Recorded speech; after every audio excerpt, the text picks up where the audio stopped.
I've had a couple clients who said to me, you know, I feel like you're sitting on my shoulder. And I said, I don't know if you're insulting me, but I don't feel insulted. I think that's actually a good thing. If you could see me sitting on your shoulder as you're making these purchases and you still choose to make it, then that's okay. In fact, I'll tell you one story. Let's see if I have time. I once taught a class that was a 5-week class on financial planning. And I had all these people coming to my office. And my office was on Madison Avenue between 51st and 52nd Street. So I don't know how many of you are familiar with it, but it's really busy there. I mean, it's a very busy part of the world. And so I was giving them this lecture about this same thing, about being mindful of how you spend money, and it can make a huge difference to your life. And I was leaving my office on a different day, and I see one of the people who was in this class, and I didn't really know her because I only met her once, but I recognized her. I'm not so good at names, but I do recognize people. And I see her, and she is standing in the middle of Madison Avenue like this. You know what that means? Hailing a cab, right? So, you know, I didn't think I was giving guilt, honestly, but I just looked at her, and I smiled, and she looked at me, and it happens to be a street where there are 2 bus stops. So she looks at me, she sees there's a bus, she goes over, and she runs on the bus, and she looks out the window, and she waves at me. And I looked at her, I went, you made my day. I did my Clint Eastwood, you know? You made my day. So what happened? She became aware. This is what she did every day. She got in a cab. Didn't mean anything to her, but when she saw me, all of a sudden there was another way to get this accomplished. How do you like that? That cost her a fraction of what it would have cost her to get in that cab. So I felt pretty good about that, actually. So that's what I say to you. If you're mindful, you will not believe the amounts of money that all of a sudden seem to that have disappeared in previous times sort of start to come back to you a little bit, okay? Okay. So let's talk about what planned funding can actually do. Let's think about some of the things you do. I don't really know what you do because I don't know any of you, but I'm sort of imagining. But you maybe have lots of other things you could put on this list. But I said, let's say you brought your lunch 3 times a week, and lunch is about $10. So you would get $30 a week, 4 weeks. That would be $120 a month, right? Right. Let's say you buy bottled water. You see my water? Recycled. In fact, I was telling somebody, I don't know about any of you going to this place, Organic, what's it called? Organic Avenue. You ever hear of it? It's a juice place. Usually this has dark green gunk in it, which I would never buy, but my daughter actually buys it. And so even though it's ridiculous, I told her to buy a juice machine, but she doesn't. So I recycle the bottles because it's sort of like a good size. So I'm so cheap I won't even buy the water once. We have the greatest water in the world, so what's wrong with it? I get a Brita, that's the end of that story. Okay, so bottled water, $1 a day, $5 a week, $20 a month. Weekend entertainment, okay, here's a good one. So, you work hard all week, and you're working, and you're going to school, and you need some entertainment, and I didn't really think you could go out and only spend $25, but let's say instead of going out both nights, Friday and Saturday, you cut it down to one and you rent a movie for the other one or do Netflix or something like that. We get $25 a week out of that, okay? That's $100 a month. And here is one of my pet peeves of the world, and if I see any of you doing this, use your own ATM machine from your own bank. Do you know how much money, how many billions of dollars the banks earn from people using not their own bank machine? It makes me nuts. Okay, so if your bank is not close enough for you to get money out of it, change banks. Okay? It could be $5 a week. I mean, people go and take $20 out of there and spend $2.50 to take the money out. It's outrageous. All right, $5 a week, $20 a month. So you see, it doesn't feel like a lot when you're doing it day by day, but as you added up over a month, it can actually make a difference. So just these 4 items is 120, 140, 240, 260. $260 a month I came up with. Okay? Does this making any sense to anybody? Okay, fine. Good. Now let's go on to how to fund your goal. All right? So the goal is to come up with the tuition money, right? $4,200. How much have you currently set aside? I know, the number should be 0.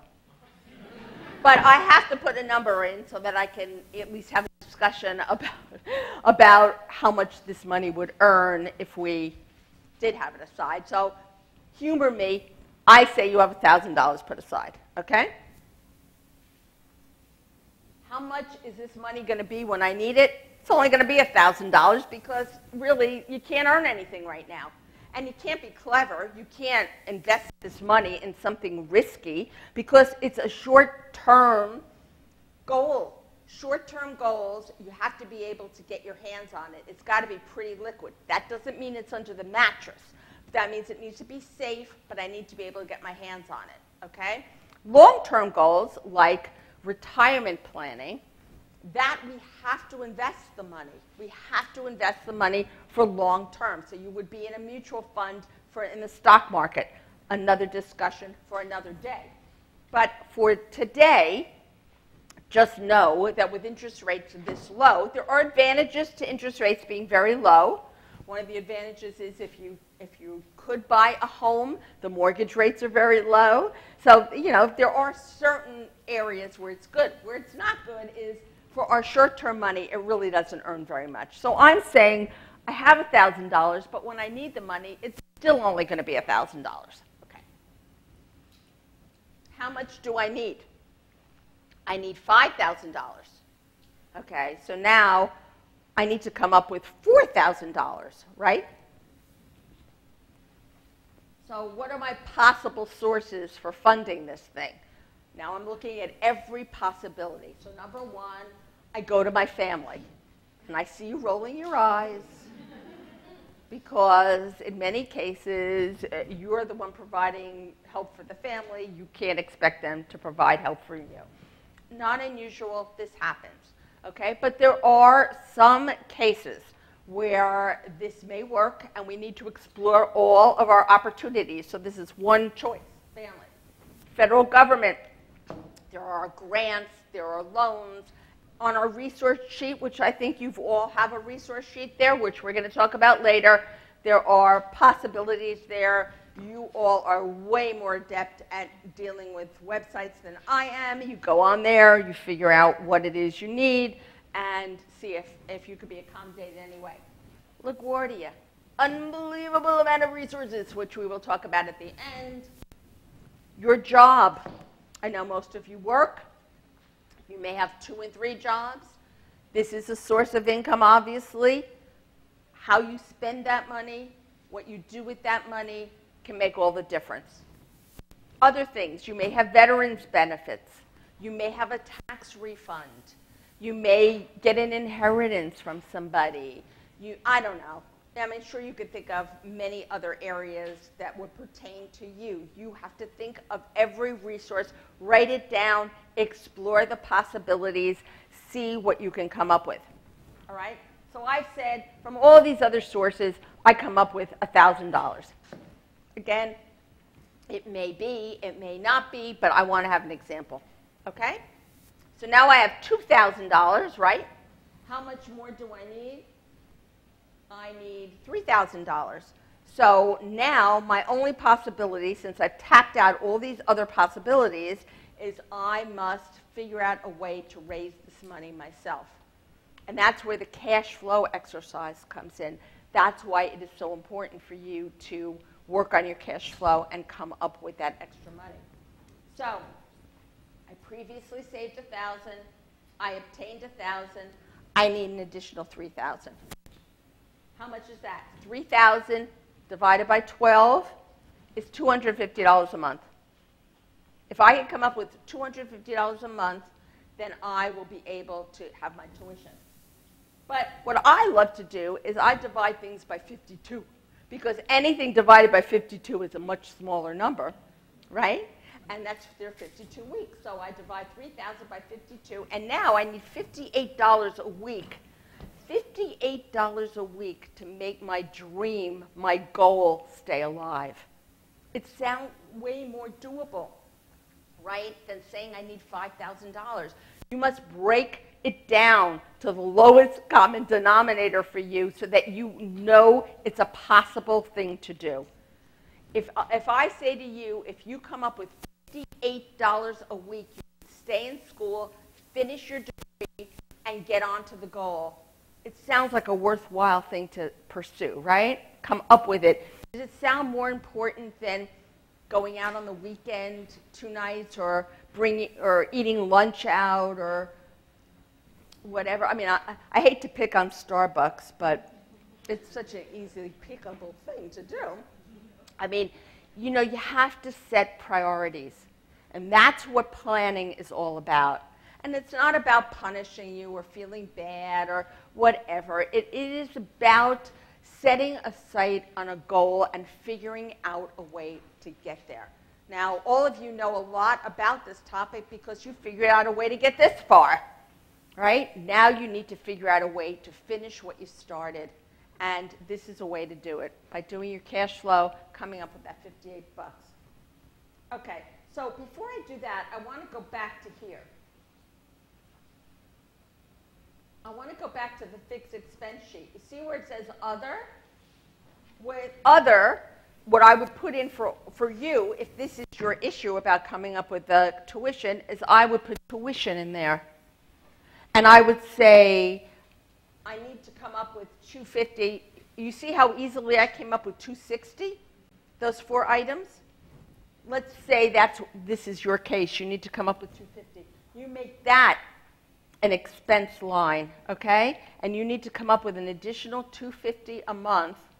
So now instead of $458 a month, you need to come up with something like $700 a month. It sounds like a big jump, but again, break it down into the weeks, and then you will find that it'll be a much more doable process.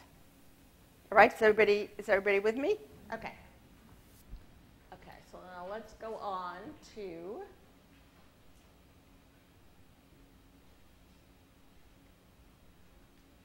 okay, what to do when life disrupts your plans, which life has an ability to do. You know, I mean, your family comes, there's an emergency, they need the money. You get in an accident, you have to pay the doctor. Yeah, whatever. I mean, you know, there are more reasons why it doesn't work. You know, there are a million things. If you have children, they grew out of their sneakers. You know, I mean, there's one thing after another, and these things are so easy to roadblock you. But that's why you must set your priorities. You must say to yourself, you know, she's not, well, she is on, but she's not on network anymore. But I tell people that one of the reasons I started my own business was so I could watch Oprah every day. And there was some truth to that. But I have to tell you, one of the things I learned from Oprah, when she first started out, she always had these people on who started with absolutely nothing, you know, and they all became very successful. And she would ask them, rightly so, how did you do it? I mean, not that Oprah didn't figure it out herself. She clearly figured it out. But for the rest of us, she was trying to help us figure it out for ourselves. And these people always said the exact same thing every single time. What did they say? They said, I wanted it so bad. Nothing would keep me from it. Nothing. You know, having that dress didn't mean anything to me. Going on vacation didn't mean anything to me. Whatever it was, it didn't mean anything to me because this meant everything to me. This meant everything. And I know a lot of you feel that way, that the goals that you have, your career plans, and helping your families and living the life you're meant to live is that important to you.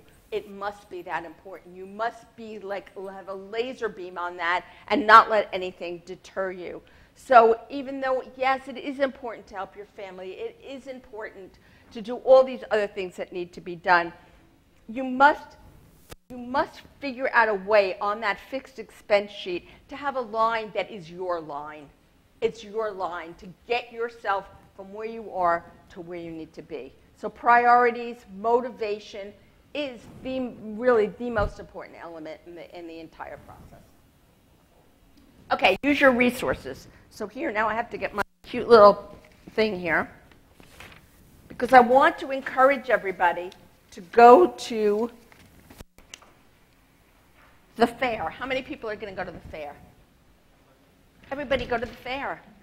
Got to go to the fair. All right, so at the fair, there's going to be sign-up sheets to make appointments for all these resources that they have at LaGuardia. So if you look at your sheet, everybody's got one of these? Yes? Okay. So the list of resources, the first group are all government resources. And I think that the websites of these things work a little better than Obamacare at this point, so I don't think you have a problem on these websites. I tease, but I do want to encourage, although the New York, I understand that the New York website for the healthcare is actually working pretty well. So anybody in that position, I encourage you to check it out and sign up. That is a huge roadblock. Do you know that most people who go bankrupt because of an illness? And that shouldn't be. That shouldn't be. They're making this insurance. I understand that there are many, many plans that cost less than $100 a month. It can make a huge difference in a person's life. And things can happen even when you're young. And I will give you an example of this. My husband and I went on vacation. We weren't so young, but I mean younger than I am today. We went on a vacation to Greece. And I don't know if anybody's been to Greece or is from Greece, but it was really very beautiful. We went to this island called Santorini, which is very romantic. And the fan wasn't working in our room. And I went down to breakfast, and my husband went up to tell them the fan wasn't working. And the place is like all concrete. I don't know if you've ever seen pictures of this, but it's all like this white concrete and very hot. And so they had watered all the plants, so it was very wet. And as my husband comes down this ramp to come down to where I'm eating, he slides on the concrete and falls on his head. And he was knocked out for a minute, and we went to the clinic, and they thought he just had a concussion, and okay, fine. And we finished our vacation. And when we came home, 7 weeks later, he is pouring a glass of water, and the water is not making it into the glass. It's like all over the counter. And I said, what on earth is that about? He said, gee, I don't know. I think I'm pouring it into the glass, but it's actually going out of the glass. So one of my neighbors is a doctor, and I ran over to get him, and he said, something's not right. We called the ambulance. He went to the hospital, and it turned out he had a brain bleed from falling on his head and had to have an operation. $250,000 later. Yeah, that's what it cost. He was in the hospital a week, had an operation, $250,000. I spent $500 on my deductible for the hospital. I mean, people go bankrupt for that. You understand why. Who could pay that bill, right? So, you know, we live in New York. Anything can happen. These crazy blue Citibank bicycles can knock you over. I don't know about those bikes. I mean, you have to train yourself now to look at these bike lanes, right? Oh, don't get me started. Okay. Okay, so I hope I've convinced some of you to get onto that website. It's really an important thing. Nobody should go bankrupt because they don't have health insurance. They're making it so you can have it. It's worth the investment. All right. But government has other things. They have tuition payment plans. They have scholarship searches. They have college board searches. They have all kinds of things. So I know, check that out. The one that, that I think is fascinating is what LaGuardia does for you and how much how much they have put in place for resources that I want you to take advantage of. You're not alone in this process. So representatives at the fair are going to be from the financial aid office, from the bursar's office. They're going to be there, and you could sign up for appointments. You don't have to stay forever. You just get an appointment so that they can help you with your issues. But there are other places. The Employment Service Center. They have, this is a separate office. They have part-time positions. If you need a job, they have internships. You could just walk into that place. Okay? Has anybody used their services? Employment? You have, okay, but not so many. I mean, if you need a job or you want an internship to help you get a job for when you graduate, you should go in there. This other thing that fascinates me is called Single Stop USA. Anybody know about this?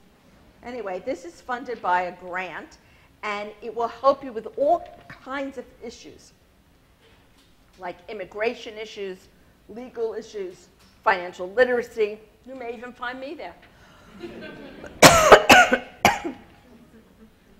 Benefit screening, public assistance, like if you have, if you're on Medicaid or you need Medicaid, SNAP programs, all these things, this office can help you with. There are also scholarships, awards, programs that you can find out about. That may be that extra $1,000, you know, that I said, resources, where you don't have to come up with all the money yourself. There may be something available for your major or for doing something for the school. There's textbook savings. There's aid for veterans. So really, you need to look at all the resources that are available for you, to you, especially when things go wrong. Well, you know, we have a tendency when things go wrong to just feel, oh, well, I knew that was going to happen, and I guess I'll have to wait till next year. I am encouraging you not to do that. To, rather than give up, say, all right, where can I go for help? Where can I go to see if I can actually finish this out? Because the quicker you finish, the faster you get on with it, you can get to the life that you were meant to live. That is what this entire exercise is about. And it's true when you're in school, and it's true when you get out of school. The whole idea is to create the life you're meant to live. And that is your responsibility to do it. We can give you all the tools in the world, but if you don't use them, then it's like, you know, blowing in the wind, right? And so use them. They're here for you. Don't feel like you're abusing the system or that people don't want to help you. Everybody here wants to help you. I've actually never been in an environment where I felt that the faculty and the staff were more supportive of what it is that you're trying to accomplish. So they want you to come in. They want you to be successful. And I thank you for being here, and be sure to get a book on your way out. Now, let's see. I've got actually 5 minutes.